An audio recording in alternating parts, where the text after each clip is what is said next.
So settle back and enjoy the witty wordplay of Michael Flanders, the exquisite musical settings of Donald Swann, indulge in a little nostalgia for Betjeman's Britain, and relish a style of comedy that I, for one, feel has little to equal it today.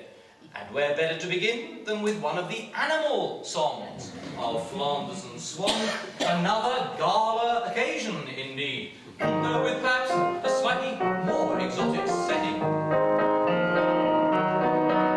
Well, the jungle was having a party, a post-hibernation ball. The ballroom was crowded with waltzing gazelles, gorillas and zebras and all.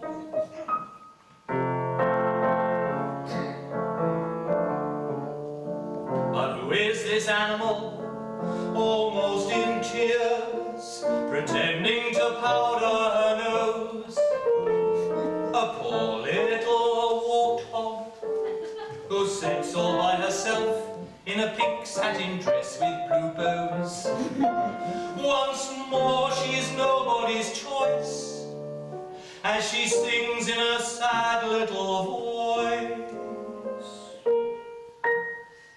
No one ever wants to court a warthog, though a warthog does her best. I've spent a lot of money for a warthog. I am...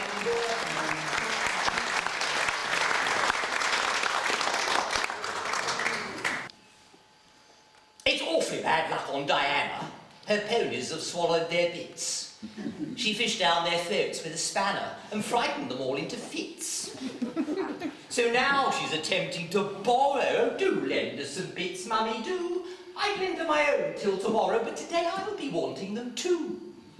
Just look at Prunella on Guzzle, the wizardest pony on earth. Why doesn't she slacken his muzzle and tighten the breech in his girth? I say, Mummy, there's Mrs. Geezer. Doesn't she look pretty sick? I bet it's because Mona Lisa got hit on the hock with a brick. Oh, wasn't it naughty of Smudges? Oh, Mummy, I'm sick with disgust. She threw me in front of the judges, and my silly old collarbones bust.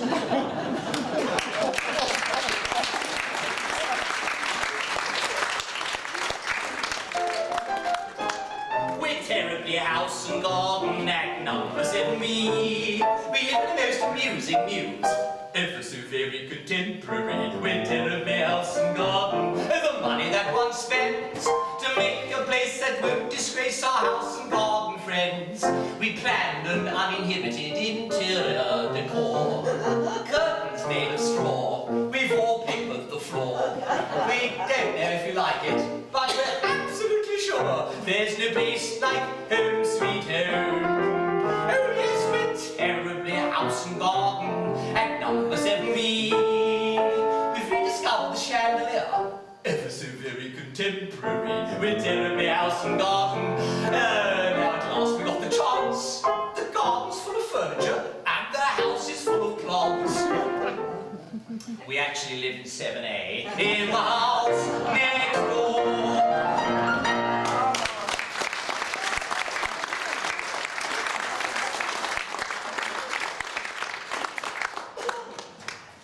Trusty builder, John, who does all the good stuff for us, he's very reliable, and he said, yes, oh, can you do the whole job? He said, yes, of course, no problem. So he started off by, well, what builders always do, knock down some walls, don't they? And so he started by doing that. And then the work came to a bit of a halt, because, well, he needed to put new walls up, and he put the stud walls up, but they need to be plastered, and apparently John doesn't do plastering. In fact, very few people do plastering, if you noticed. They're quite rare. Anyway, he found a plasterer who came in and did that, and then the work sort of continued until then, obviously, we need to find an electrician, because, yes, John doesn't do electrics, so we got an electrician in. But, of course, this had to be coordinated with the plumber. Well, very important to coordinate your plumbing and your electrics, isn't it? And of course, we found out that John doesn't actually do plumbing. So anyway, we managed to get all this done, and then a new window arrived, and then obviously he had to find a glazier to put the window in, because John doesn't actually do glazing. And there were all sorts of other people appeared for what I thought was a fairly minor job. To this day, I don't know who some of them were. But anyway, it reminded me of the following song.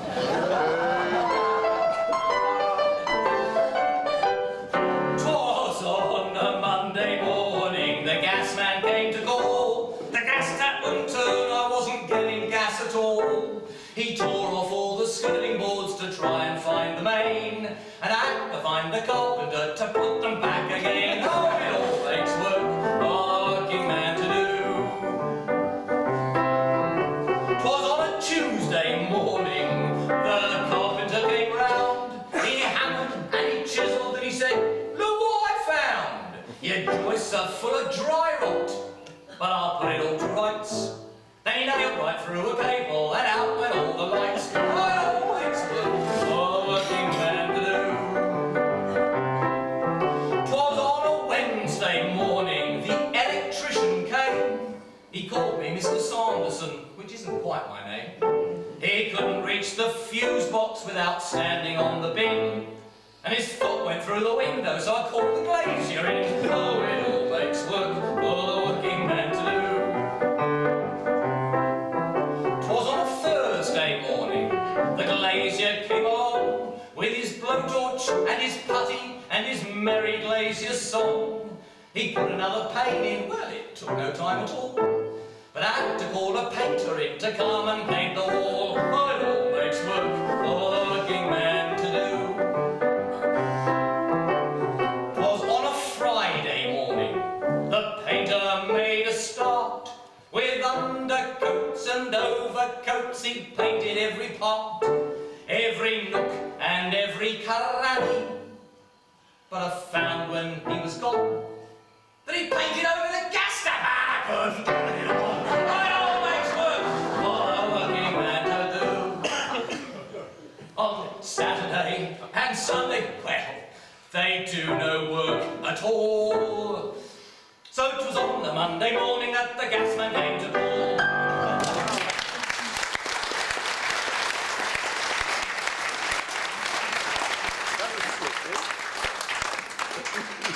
Why do I always feel that song strikes a chord with, particularly with people with houses over here. But before that, I think you should do a little bit of work as well. This is a song which, well, it's so well known that, really, frankly, it's entered the National Songbook.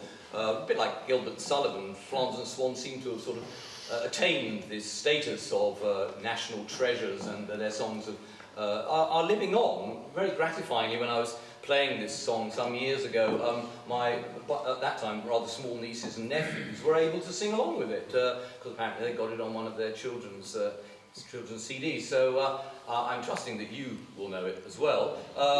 It's a song that everyone thinks they know anyway, but my experience of choral participation has shown me that in fact we do sometimes get the order of the verses muddled up. So perhaps if you let me sing the verses, and I'll leave you to join in as lustily as you like with the chorus for the hippopotamus song.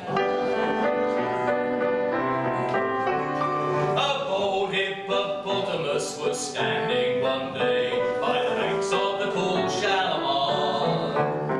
He gazed at the bottom as it peacefully lay by the light of the evening star. Away on the hilltop lay combing her hair his fair hippopotamine maid.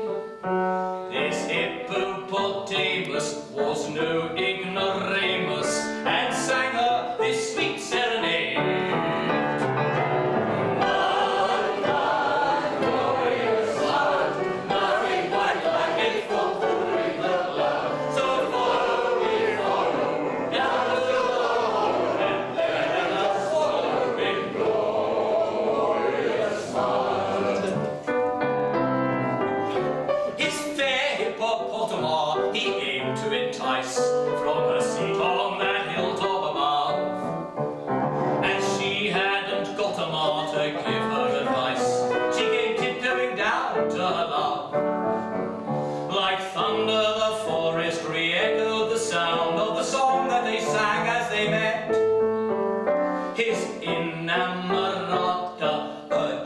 adjusted a garter and lifted a voice in duets.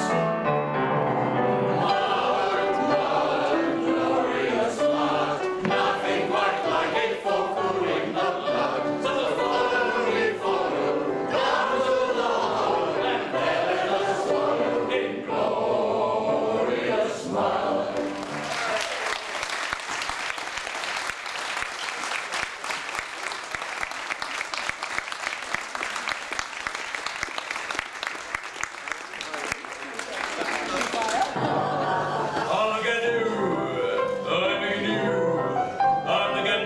Of the nature in the zoo. I'm a canoe, and you do.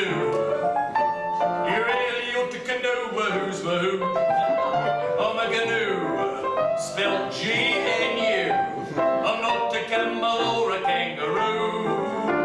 So let me introduce. I'm neither man nor moose. Canoe, canoe, canoe.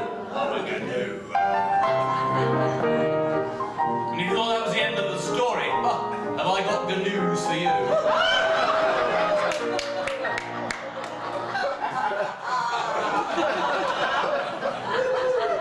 I had taken furnished lodgings down at Rustington-on-Sea, whence I'd travelled on to Ashton-under-Lyne.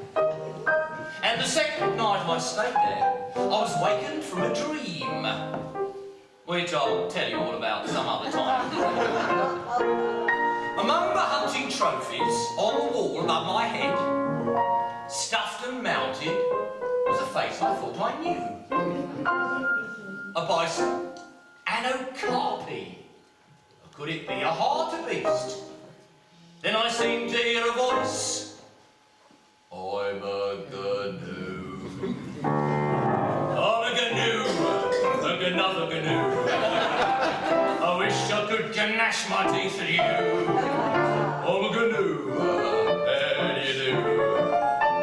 You really ought to canoe, who's who. I'm a canoe, spelled G-N-U. Call me bison or a copy and I'll sue. Or am I in the least like the dreadful hartebeest? Canoe, canoe, canoe, I'm a canoe. Canoe, canoe, canoe, I'm a canoe. Canoe, canoe, canoe. He's a canoe.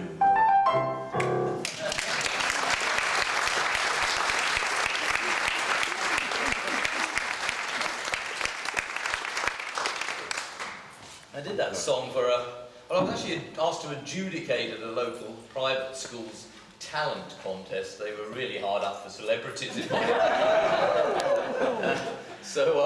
but then they asked me if I halfway through, trying to keep be serious and adjudicatorial.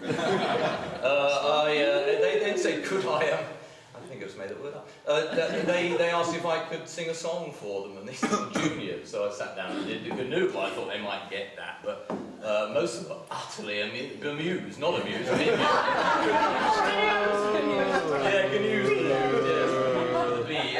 Except for the little ones who just were in hysterics, absolutely. But I'm sure it was much more about this supposedly respectable adjudicator suddenly singing such a stupid song. Trucks along the lines below. When the Bon Marché was shuttered, when the feet were hot and tired, outside Charrington's we waited by the stop here if required.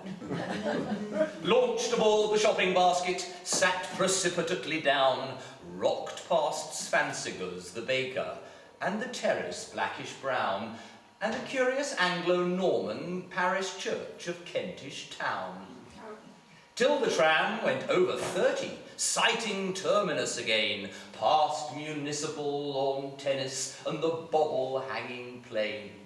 Soft the light suburban evening caught our ashlar speckled spire, 1830 early English, where the mighty elms retire either side of Brookfield mansions, flashing fine French window fire.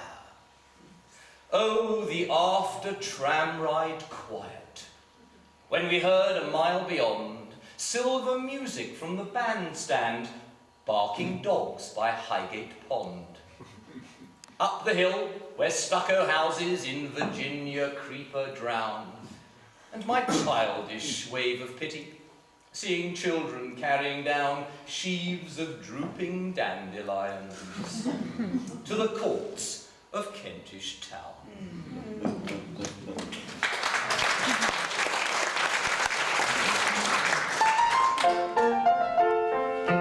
Some like a cooler Gonda, others crave a smart Rolls Royce, while for some a Maserati is the only choice. Such means of locomotion seem very dull to us. The driver and conductor of a London omnibus. Oh, for a dog please, ding ding. Oh, for a dog please, king king. When you are lost in London and you don't know where you are, you'll hear my voice a-moving, calling on, move further down the car, and very soon you'll find yourself inside the terminus of a London Transport diesel engine, 97 horsepower omnibus. It's all worth it just to ride inside that 30-foot long by 10-foot wide, inside that model on the road, observer of the highway code, that big six-wheeler scarlet painted London Transport diesel engine, 97 horsepower, 97 horsepower, 97 horsepower omnibus.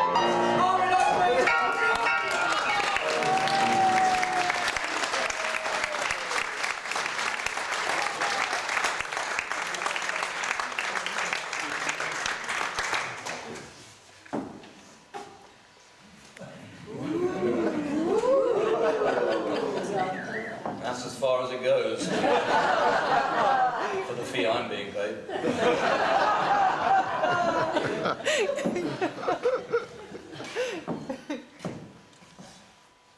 I am a young executive.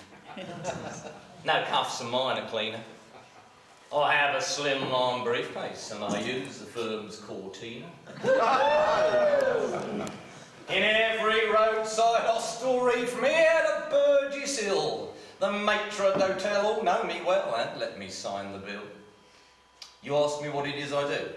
Well, actually, you know, I'm partly a liaison man, partly PRO. Essentially, I integrate the current export drive, and basically I'm viable from 10 o'clock till 5. For vital off-the-record work, that's talking transport-wise, of a Scala Aston Martin.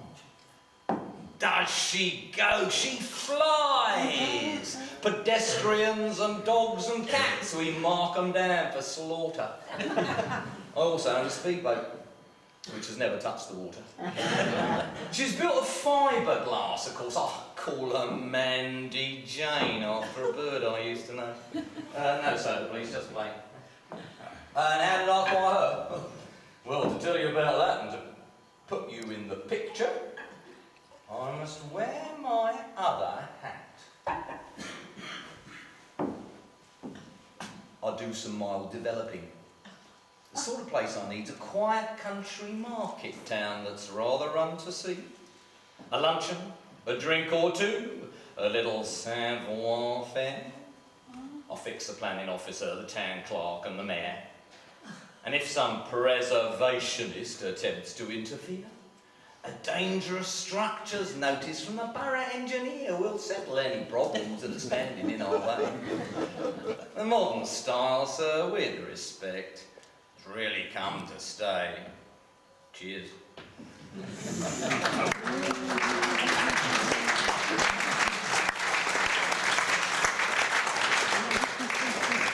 A recent performance I had in a rather small rundown town, I had the mayor sitting with his...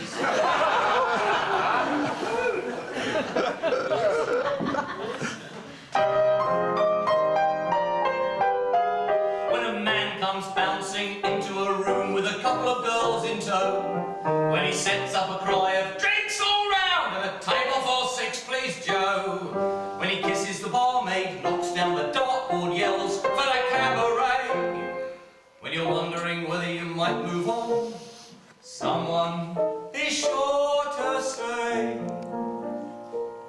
you know what his problem is, don't you? He's shy, he's shy, you can see need to assert himself. We know the reason why. He's shy, go on, give him another try. When you hear that voice in a crowded room, and that laugh, ha, ha, like a sonic boom, go right on over and meet your doom. 'Cause underneath he's shy, he's really terribly shy. When it's ladies' night at the Liberal Club and a young woman walks in, smoking a 6-inch Burma cheroot and playing a violin.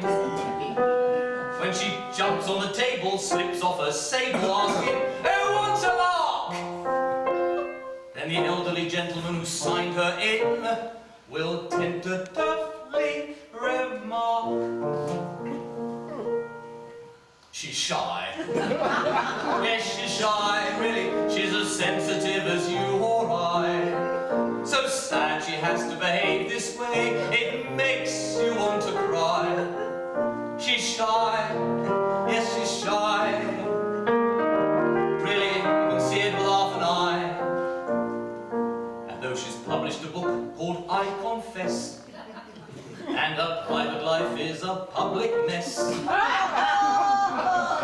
still, she looks quite sweet in that topless dress. And underneath, she's shy.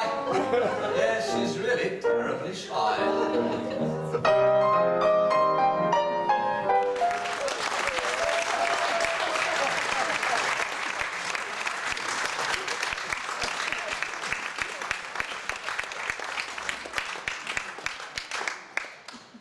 And I'd like to dedicate that song to Donald Trump.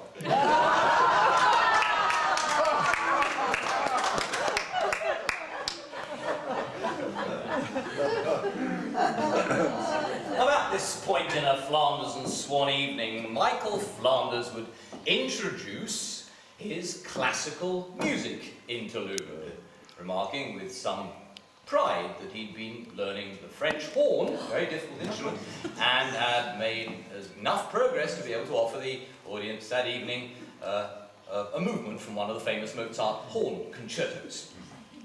Unfortunately, his horn had recently gone missing, meaning that he would now have to perform the aforesaid movement without his instrument.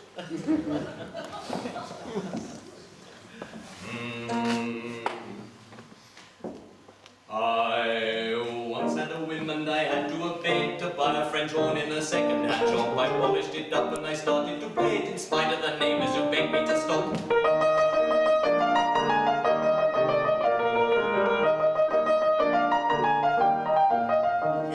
To sound my horn, I had to develop my embouchure. I found my horn was a bit of a devil to play. So it flew around to give you a sound so rich and round. Oh, the hours I had to spend before I had mastered it in the end. But that was yesterday, and just today I looked in the usual place. There was the case, but the horn itself was missing. Where can it have gone? Hasn't anyone seen my horn? I found the concerto and wanted to play it, displaying my talent for playing the horn. And only today, to my utter dismay, it has totally vanished away.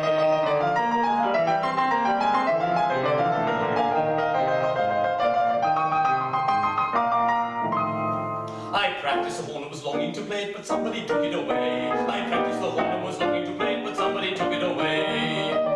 My neighbor's asleep in his bed. I'll soon make him wish he was dead. I'll take up the tuba instead.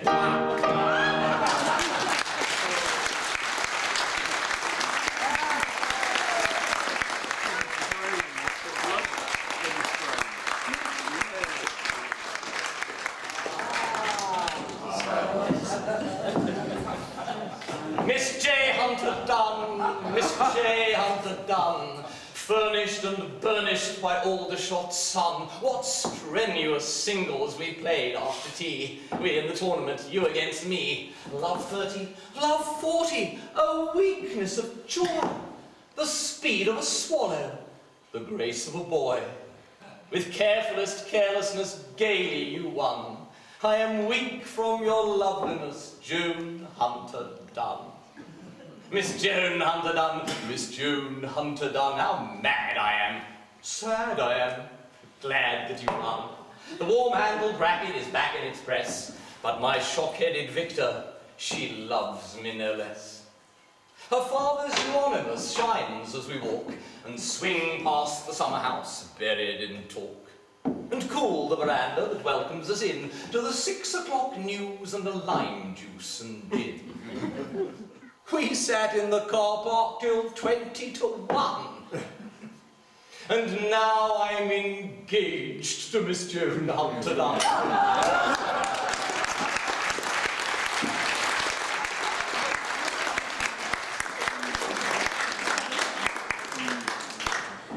Can't be many poems where you just have to pick up a prop and everyone knows exactly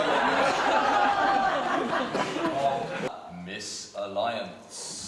This one of a more horticultural nature, but still warning us of the dangers of, dare I say it, social climbing.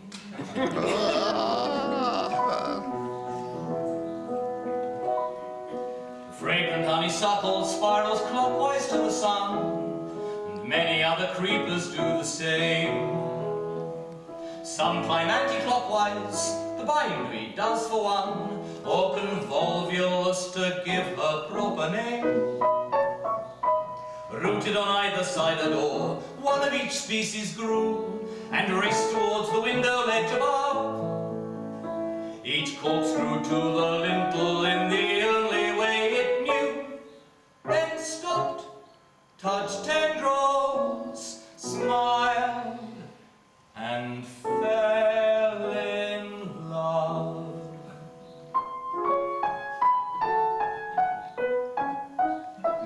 Said the right-handed honeysuckle to the left-handed bindweed, oh, let us get married if our parents don't mind. We'd be loving and inseparable, inextricably entwined. We'd live happily ever after, said the honeysuckle to the bindweed.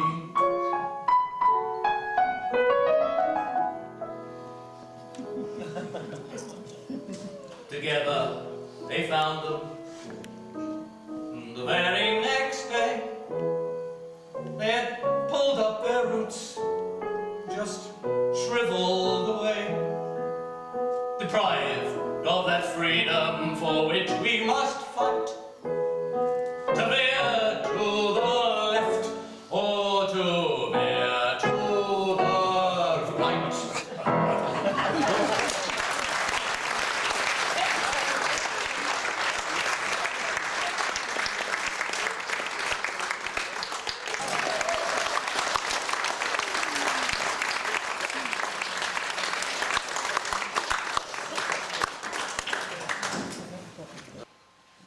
Keep me from Thelma's sister, Pearl. She puts my senses in a whirl, weakens my knees and keeps me waiting until my heart stops palpitating. The Debs may turn disdainful backs on Pearl's uncouth mechanic slacks, or outrage see the fire that lies and smoulders in her long-lashed eyes. Have they such weather-freckled features? The smooth, sophisticated creatures? Ah, not to them such limbs belong. Such animal movements sure and strong. Such arms to take a man and press in agricultural caress. His head to hers and hold him there, deep buried in her chestnut hair.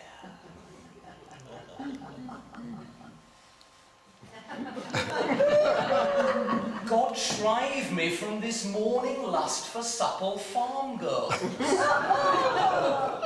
If you must, send the cold daughter of an earl,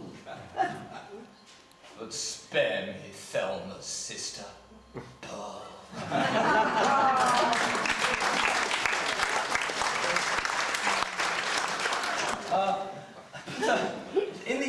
France, you'd often find there was an innocent young maiden, wouldn't you? And her virtue was at threat by men, of course. Particularly, I have to say, by older men. Present company excepted. These men would try to seduce these young maids with that other great evil, alcohol. Don't say you weren't warned.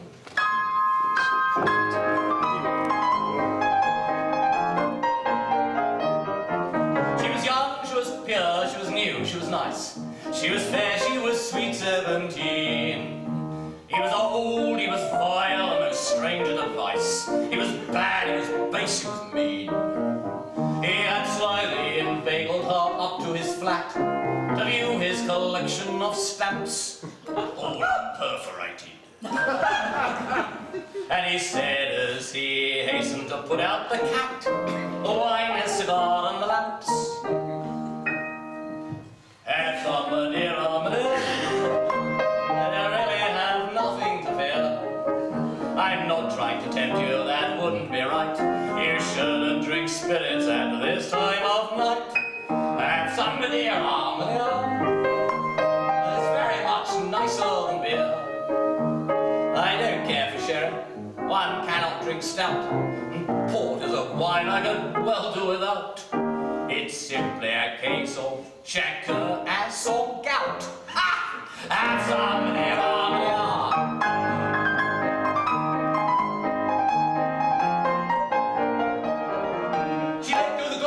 With a shrill little cry, crash, tinkle, it fell to the floor. When his horse went in heaven, she made no reply, up her mind and a dash for the door. Have some Madeira, Madeira, rang down the hall, down clear. A tremulous cry that was filled with despair as she paused to take breath in the cool midnight air. Have some Madeira, Madeira, and the words seemed to ring in her ear. Until the next morning, she woke up in bed with a smile on her lips and an ache in her head, and a bit in her ear hole that tickled and said, "Have some Madeira, Madeira."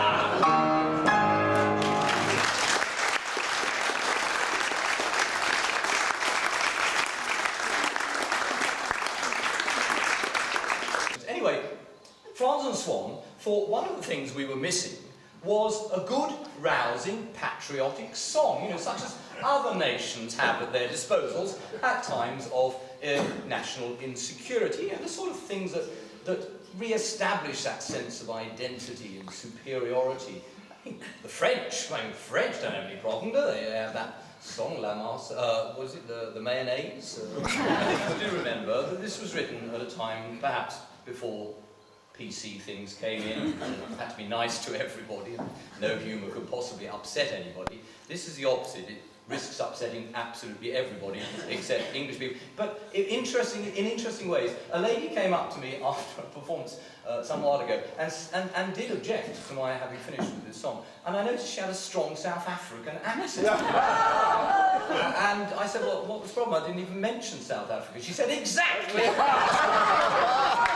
What's wrong with it? Nothing. Only one thing worse than being insulted, and that's ignored, I guess. Anyway, as I say, this is. I hope you've learned, well, maybe remembered after this evening's wonderful journey through Flanders and Swann that underneath their very genial humour is a strong vein of irony. Yes, one of the great English virtues, in my book at least.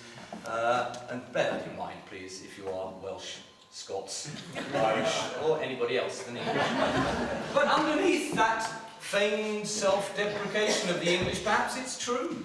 There is a sense in which we do believe that the English are best. We wouldn't give tuppence for all of the rest. Typical English understatement. The rottenest bits of these islands of ours we've left in the hands of three unfriendly powers. Examine the Irishman, Welshman or Scot, you'll find he's a stinker as likely as not. The English are best. We wouldn't give tuppence the Scotsman is mean, as we're all well aware. And that Nicola Sturgeon, she doesn't play fair. They eat salted porridge, they work all day, and they haven't got bishops to show them the way. The English, the English, the English are best. We wouldn't give tuppence for all of the rest. The Irishman now, our contempt is beneath. He sleeps in his boots, and he lies through his teeth. He drinks till he's blotto, or so I have heard, and blames it on Cromwell and William III. The English are best. They wouldn't give tuppence for all of the rest. The Welshman's dishonest. He cheats when he can, and his language is incomprehensible to man. He works underground with a lamp on his hat. Or he did before he closed all the mines down. And he sings far too loud, far too often and flat. The English are noble, the English are nice, and worth any other at double the price. And crossing the channel, one cannot say much. For the French, the Italians, the Danish, the Dutch, the Germans are German, the Russians are red, and the Greeks and Italians eat garlic in bed. The English are moral, the English are good, and pleasant and modest and misunderstood. Oh, not forgetting, in case I've omitted a few, Australians, Asians or Africans too. Americans ditto all over the place, regardless of colour, religion or race. The English, the English, the English are best. So up with the English, down with the rest. And all the world over, each nation's the same. They've simply no notion of playing the game. They argue with umpires, they cheer when they've won. And they practice beforehand, which spoils all the fun. The English are best. We wouldn't get tuppence for all the rest. It's not that they're wicked or naturally bad. No, it's knowing they're foreign that's driving them mad. The English